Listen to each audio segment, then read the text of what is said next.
Merci beaucoup Jean-Luc. Bonjour à tous d'abord. Donc, moi c'est Lucie Roland et je travaille donc à l'Observatoire de la Côte d'Azur, au laboratoire GeoAzur.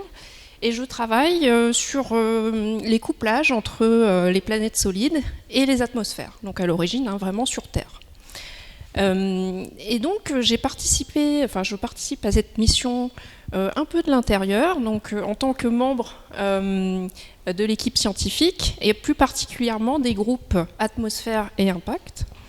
Alors, je me rappelle que pendant 3 longs mois, en fait, au début de la mission, on considérait qu'InSight était plutôt une mission de météo, une excellente mission d'investigation de l'atmosphère martienne. On attendait en fait le premier signal sismique.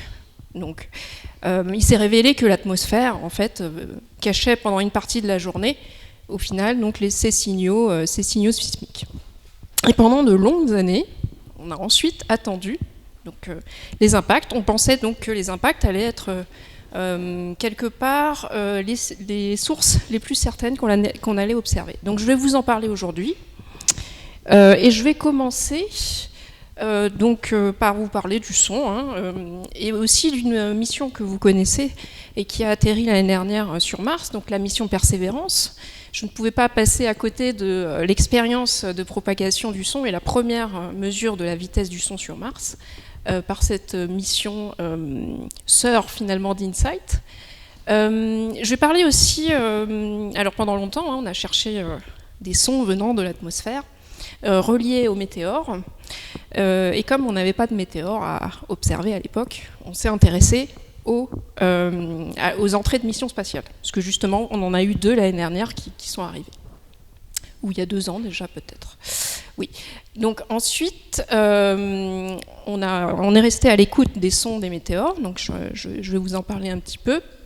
Et enfin, on va revenir sur Terre et je vais vous parler aussi des sons émis par les éruptions volcaniques et plus particulièrement récemment donc l'éruption du Tonga. Donc parce qu'on revient toujours sur Terre et c'est sur Terre justement que donc on a depuis très longtemps eu cette notion que le son se propage. Et ça c'est tout simplement en regardant la différence entre donc vous avez tous expérimenté lors d'un orage.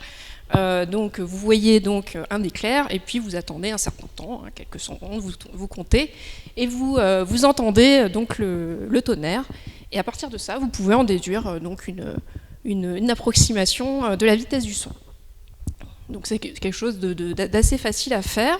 Donc les scientifiques au XVIIe siècle avaient remarqué et donc avaient pu mesurer. Donc c'est Mersenne, donc un moine au XVIIe siècle. Qui a fait cette première mesure quantitative de la vitesse du son. Donc la première compréhension analytique et physique ça a été faite par Newton, et donc il a fait le lien entre l'élasticité, en fait la compressibilité, l'élasticité du gaz et finalement la vitesse du son, et assez rapidement on a fait le lien avec la température. Donc la vitesse du son dépend de la température. Donc si vous bon, en général, quand vous avez un orage, il fait chaud. Donc, si vous avez un orage par forte chaleur ou un orage par un temps plus froid, on va dire au pôle Nord par exemple, vous allez observer une vitesse du son, calculer une vitesse du son différente. Donc, cette vitesse du son, elle varie en racine carrée de la température. Et donc, c'est de telle façon qu'il est assez simple de se représenter alors, au sol. Que la vitesse est à peu près de 340 mètres par seconde pour 20 degrés Celsius. Ici au niveau de l'équateur, et on peut voir aussi ici en pointillé au pôle Nord que la vitesse du son va être finalement plus petite. Donc on peut même extrapoler ceci avec au-dessus de la surface de la Terre, donc en altitude jusqu'à dans l'atmosphère. Donc vous voyez ici, sur Terre, au final, on a la vitesse la plus élevée. Oui, c'est vrai que Vénus, il fait plus chaud, donc la vitesse est supposée. En effet, donc ça n'a jamais été mesuré, la vitesse du son sur Vénus, mais on suppose qu'elle est très rapide du fait de la température importante. Sur Mars, vous savez qu'il fait plus froid. Sur Mars, Mars est riche aussi en dioxyde de carbone, mais fondamentalement, il fait plus froid, donc la vitesse du son est plus lente. Et cette vitesse du son va varier de façon assez importante pendant le jour et la nuit, et aussi en fonction de l'endroit où vous vous trouvez sur Mars. Donc, Persévérance se trouve pas très loin de l'équateur. Donc j'ai appris pendant la mission que c'était beaucoup plus facile d'aller atterrir près de l'équateur. Donc pour la plupart des missions martiennes, en fait, finalement, la vitesse du son est à peu près celle qui a été montrée sur les graphes précédents à l'équateur. Donc vers 240-250 mètres par seconde. Donc ça, c'était une supposition. Donc Persévérance est équipée, donc c'est une mission qui ressemble beaucoup à Curiosity, donc c'est Super Curiosity, et qui a pour but d'analyser les roches, la composition des roches sur Mars notamment, avec notamment un laser. Et donc à la fois des collègues de Toulouse et Los Alamos, le laboratoire de Los Alamos, ont eu l'idée d'embarquer un micro. Donc un micro assez standard, adapté bien sûr pour le voyage vers Mars, pour tout simplement écouter les sons émis par le laser. Donc, au lieu d'attendre qu'il y ait un orage, on ne sait où sur Mars, on a activement créé des sons. Donc vous voyez ici, alors, hop, je reviens, oui. Je suis allée un peu rapidement, mais on crée des sons en tirant sur un rocher dont on connaît, dont on peut mesurer précisément la distance grâce à la caméra.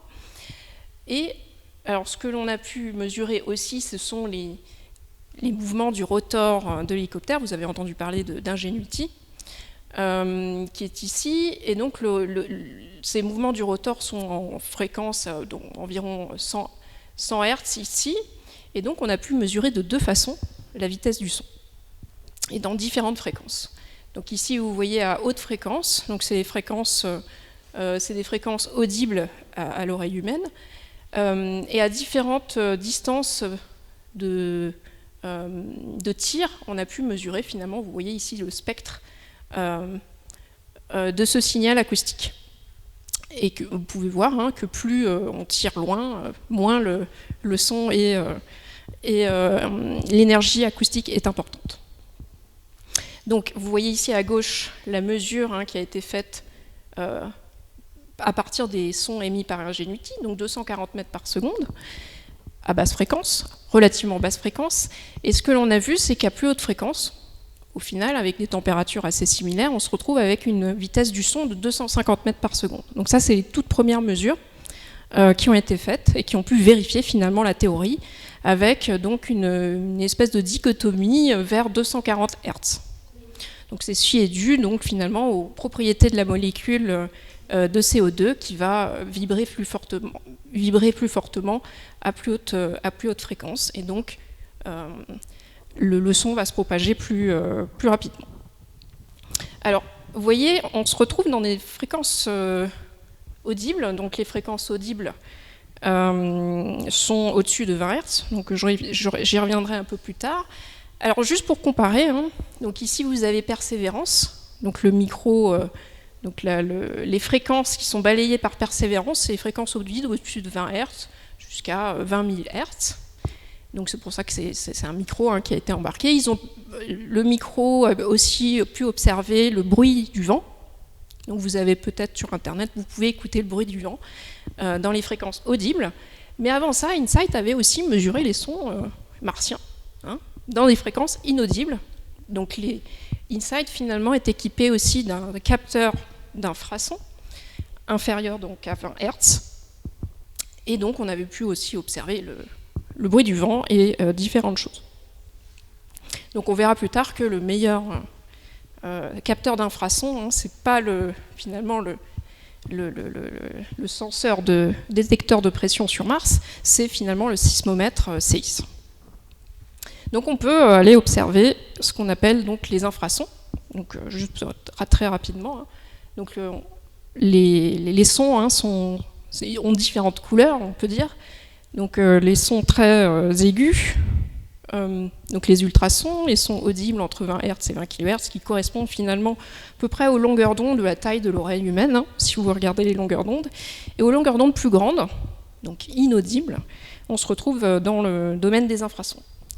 Et ces infrasons-là vont avoir pour propriété de pouvoir se propager à grande distance. Et c'est pour ça que c'est dans ce domaine-là que l'on travaille pour écouter les phénomènes naturels tels que les arrivées de météores, les éruptions volcaniques, et puis aussi peut-être les séismes un peu plus superficiels qui émettent aussi des sons.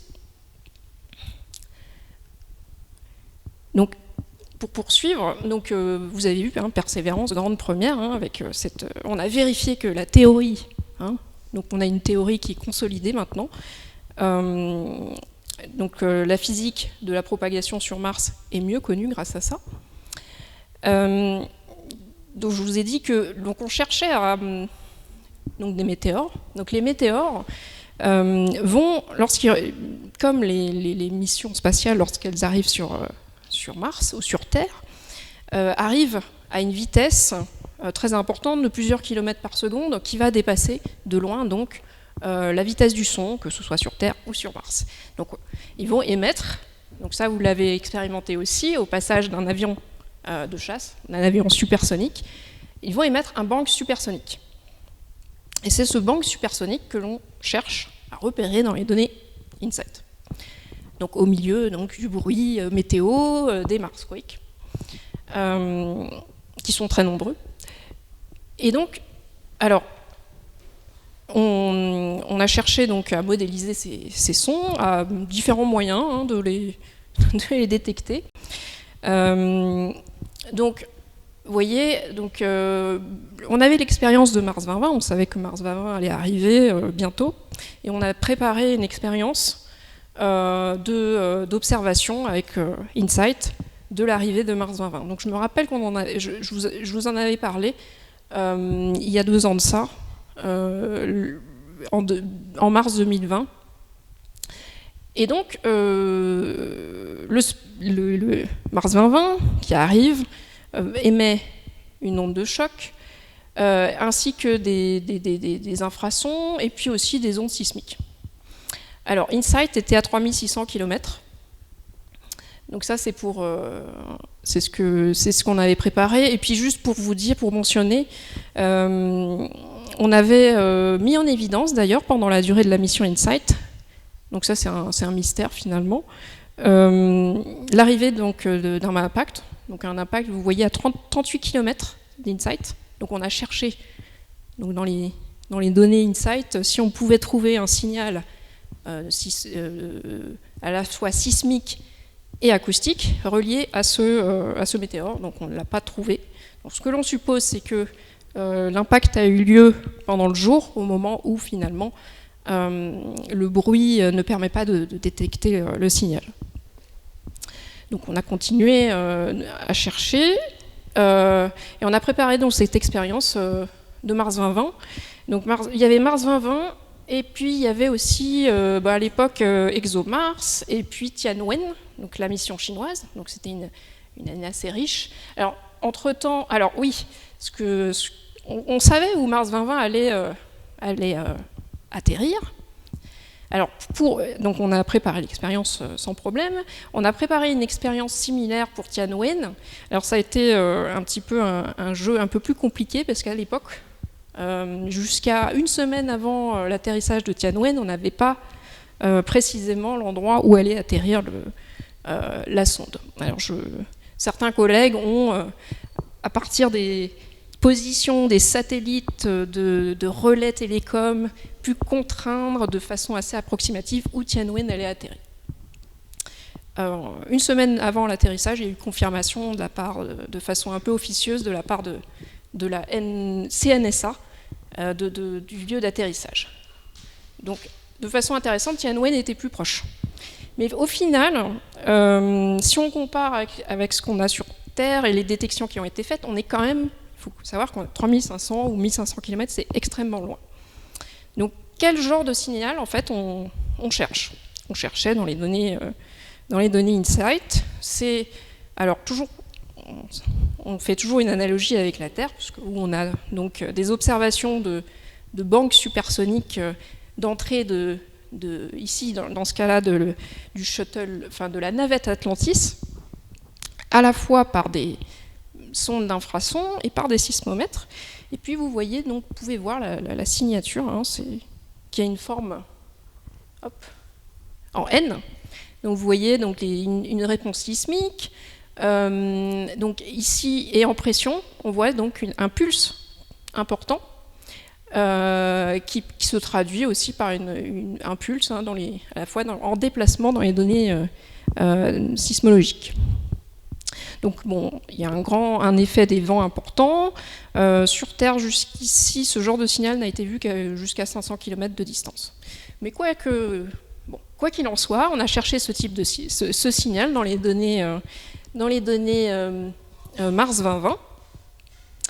Et alors, ce qu'on a vu, alors vous voyez, donc on avait donc le sismomètre hein, qui fonctionnait, ainsi que le APSS, avec à la fois le capteur de vent, les capteurs de pression, qui sont là donc pour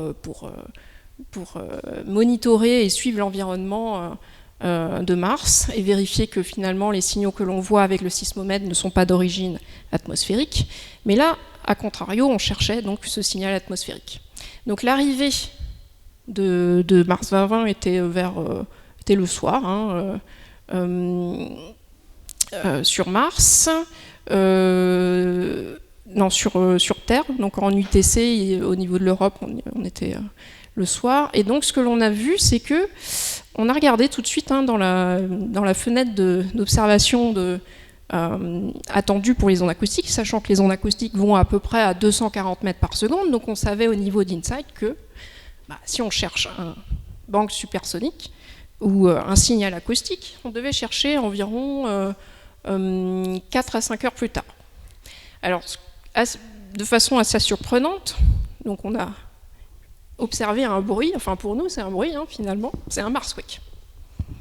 Donc après ça pose des questions, hein, rétrospectivement, est-ce que ce signal ne pourrait pas être finalement le... Bon, ça, probablement, on se trouve bien trop loin pour avoir ce signal acoustique.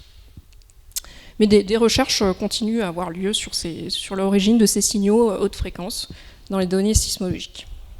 Donc ça, c'est un argument, et puis si je reviens un petit peu en arrière, un autre argument, c'est que finalement, Mars est un milieu très atténuant pour les sons, particulièrement les sons haute fréquence, et ça a été confirmé justement par la mission par Persévérance, et donc son expérience active acoustique. Alors, donc je voulais quand même vous parler de Mars 2020. Et maintenant, donc on a continué donc à chercher jusqu'à fin de l'année dernière. En fait, on cherchait des signaux, surveillait les signaux d'impact, dont je vous ai montré la signature en forme impulsive, etc. Et ce que l'on a pu voir, hein, alors c'est ce que Philippe vous a déjà présenté, mais c'est un signal très remarquable. Donc il y a une équipe de surveillance finalement qui travaille en continu sur l'analyse des données et qui catalogue les Marsquakes. Donc là, les séismes martiens, un séisme martien a été identifié et juste après ce séisme, donc vous voyez ici les ondes P, les ondes S, ce qui a été observé, c'est ces signaux un peu particuliers avec donc je vous les représente ici en vitesse et aussi en déplacement. Donc avec ici une arrivée impulsive, donc un pulse. Donc on va faire un zoom un petit peu plus tard. Ici une autre arrivée, un autre paquet d'ondes et un paquet d'ondes de forte énergie. Et donc si on voit si on regarde bien, on voit que les longues périodes arrivent avant les courtes périodes. Donc Philippe en parlait tout à l'heure, c'est ce qu'on appelle la dispersion des ondes. Donc la dispersion, Philippe en parlait surtout pour les ondes de surface à l'intérieur de la Terre, c'est-à-dire que les ondes de surface de plus grande longueur d'onde, de plus grande période, vont aller plus vite, parce qu'elles vont sonder plus profondément dans la planète solide. Alors ça va être la même chose pour les ondes acoustiques. Lorsqu'elles ont une longueur d'onde plus grande, elles vont sonder plus haut dans l'atmosphère. Et plus haut dans l'atmosphère martienne, à un certain moment, finalement, on a la vitesse qui augmente. Et donc, vu que la vitesse augmente, les ondes de plus grande longueur d'onde vont arriver plus tôt. Donc ce profil-ci, je vous le montre, c'est un profil qui n'apparaît pas de façon constante dans l'atmosphère martienne. Il apparaît lorsque vous avez un vent qui souffle dans une direction particulière. Donc il faut que votre votre source acoustique soit positionnée sous le vent, et donc que le vent souffle finalement dans la direction d'Insight. Et donc ça arrive, ce genre de profil-là arrive en début de nuit. Donc le début de nuit est très favorable, donc à la fois pour les signaux sismologiques, les Marswake, vous avez peut-être entendu parler de ça. Donc c'est particulièrement calme, et aussi on a une couche de température, avec un guide d'onde atmosphérique où, les ondes vont se retrouver piégées. Donc on a des multiples rebonds, et donc vous voyez ici en rouge cette propagation dans cette zone où se retrouvent les ondes piégées. Et donc les ondes vont pouvoir se propager sur des grandes distances. Et donc cette signature un petit peu dispersive a mis la puce à l'oreille des collègues de Toulouse, de Paris, et collègues français, on peut dire que c'est les Français qui ont vu ça, sur la présence potentielle d'un impact. C'est-à-dire une source basse altitude en surface qui générait ces ondes un peu particulières. Donc ces ondes dont on connaît la vitesse, ont permis de localiser précisément l'origine de l'impact, donc à 87 km environ. Donc il ne faut pas tweeter cette image, hein, je mets le même message que Philippe tout à l'heure. La polarisation de l'onde, les phases de l'onde ont permis d'avoir aussi la direction de l'impact. Donc à cette époque, c'était une hypothèse que c'était un impact. Donc une recherche intense dans l'imagerie a été lancée. Et je crois que c'était 2 mois plus tard. Donc une image a été faite d'un cluster d'impact, d'un groupement d'impact, à 2 km de la prédiction. Donc ceci a été réalisé ensuite. Donc en fait, dès lors qu'il y a eu ce succès, le catalogue de Marswake a été révisé, revu, les signaux regardés à nouveau, et 4 autres impacts ont pu être repérés. Donc juste pour vous montrer donc une partie du signal. Donc, alors ça, je vous le montre parce que je travaille plus particulièrement dessus, c'est se poser la question de savoir ce qu'est le premier signal, le premier pulse, et vous voyez que ça ressemble beaucoup finalement à un bang supersonique, par exemple ici la mission Stardust. Donc vous voyez ici c'est en déplacement, donc un sismomètre intégré en déplacement qui montre ici un pulse négatif, et qui ressemble beaucoup ici à ce déplacement. Donc c'est toujours en cours d'investigation pour prouver. Donc ça va être assez difficile de prouver s'il s'agit d'un cône supersonique ou d'une explosion. Même sur Terre, en fait, c'est assez difficile de faire la différence. Donc on va revenir sur Terre. Il est temps de revenir sur Terre, puisqu'il reste 5 minutes. Alors oui, ça a été assez riche, hein, l'activité martienne récemment. L'activité terrestre a été assez riche aussi. Vous avez certainement entendu parler de cette éruption volcanique qui a eu lieu donc, le 15 janvier 2022. Vous avez vu des images extraordinaires dans les images qui ont tourné sur toutes les télévisions du monde entier. Et donc c'est une explosion qui a eu lieu donc, dans l'archipel des Tonga, qui a créé donc, un panache de fumée de plus de 55 km de hauteur, avec donc, ici on va dire le film à partir de satellites météo de l'onde de choc émise et l'onde acoustique émise par le volcan. Donc on a pu aussi voir de façon intéressante des perturbations de l'océan poussées par finalement cette onde. Donc ce que l'on a fait, alors, c'est regarder finalement la perturbation de l'eau.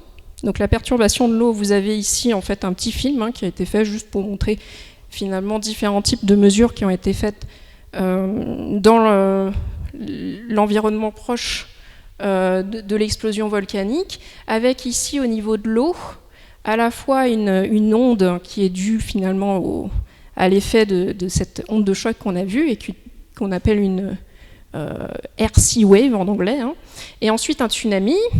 Et ceci a été observé dans les ondes barométriques, donc on va le voir un peu plus tard, et ainsi que dans l'ionosphère. Donc l'ionosphère, c'est une couche qui est dans la haute atmosphère et qui finalement est un milieu matériel qui est aussi impacté par l'ensemble de ces ondes qui se propagent.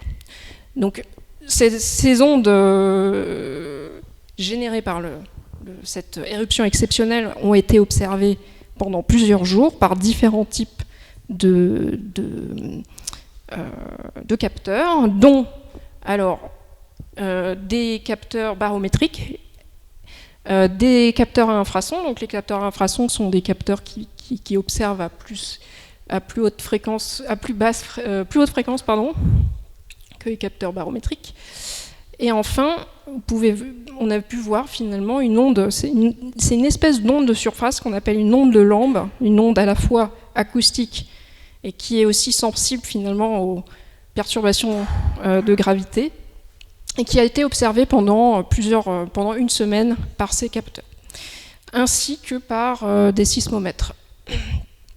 Donc partout, donc ça a été observé donc par les satellites, et aussi notamment ici en Alaska, donc on y reviendra plus tard. Et je voulais juste mentionner, donc cette onde, on peut la dessiner assez facilement, sa propagation, à la surface du globe. Et vous voyez au niveau de la France, son arrivée vers 20 h. Donc on l'a observé donc grâce au capteur de... Ça a été très rapidement. Donc l'équipe éducative de GeoAzur a été très réactive pour aller relever donc les perturbations barométriques. Donc ça, c'est sur le site je mets l'adresse ici. Et vous pouvez voir ce pulse important en pression qui arrive sur les différents capteurs qui se trouvent dans le sud de la France. Ce qu'on a observé aussi, c'est les perturbations de l'ionosphère. Donc vous voyez l'onde. Vous allez voir une onde qui finalement veut dire qu'on a l'ionosphère qui se densifie localement et puis donc se compresse et se décompresse au passage de cette onde.